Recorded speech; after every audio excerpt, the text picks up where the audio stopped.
Despite old movies getting the rap of looking cheap or causing boredom, there really are some hidden gems among the real lousy ones versus the well-known ones. Universal made an impact with all their classic monster movies in the early days of Hollywood, and continued far after that with more obscure creatures. A good example of that is like this film. What lands this feature in the middle range of entertainment are several factors. For one thing, it barely has an hour-and-a-half runtime.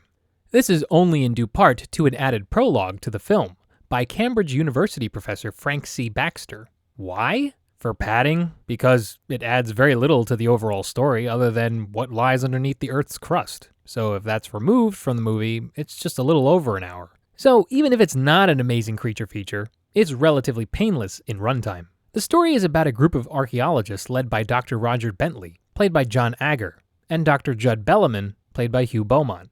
After learning of a valuable find up in the mountains of Asia, they and Professor Etienne Lafarge, played by Nestor Paiva, find their way underneath the Earth's crust to discover an ancient Sumerian civilization, led by a king and Elenu the High Priest, played by Alan Napier. There they also discover the Mole People creatures, and an outcast called Adad, played by Cynthia Patrick. The script was written by Laszlo Gorog, who also wrote The Tales of Manhattan and would later write The Spider. Making his directing debut was Virgil W. Vogel, who would later head episodes of Bonanza, The FBI, and The Young Riders. There are moments of enjoyment from this film. It's just the story isn't exciting much.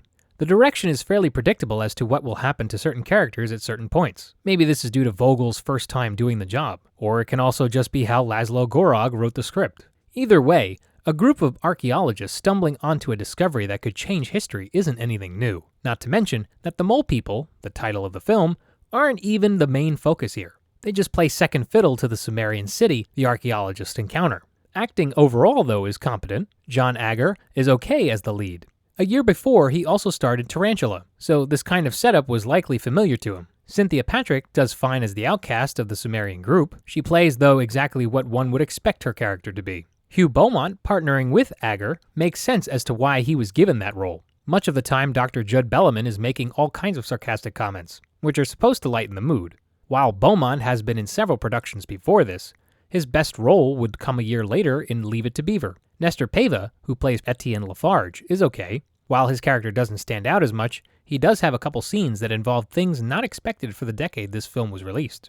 Then there's Alan Napier, who plays the High Priest of the Sumerian tribe. Of the cast, he has the most credibility to his character, and is the one who keeps the plot moving. Napier would later become best known as the first live-action Alfred Pennyworth from Adam West's Batman.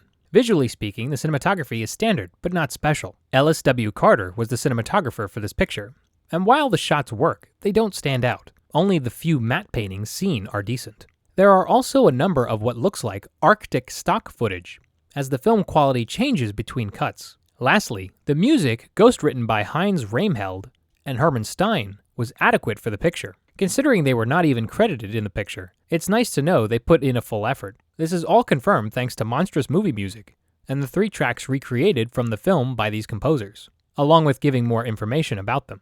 Hopefully, a full score will be produced, but what's been done so far is quite nice. By no means is this creature feature groundbreaking. The creatures themselves are just side characters. That's most likely because of the average writing and direction. There is still some entertainment value, though, with acceptable performances, decent set design, effects, and good music.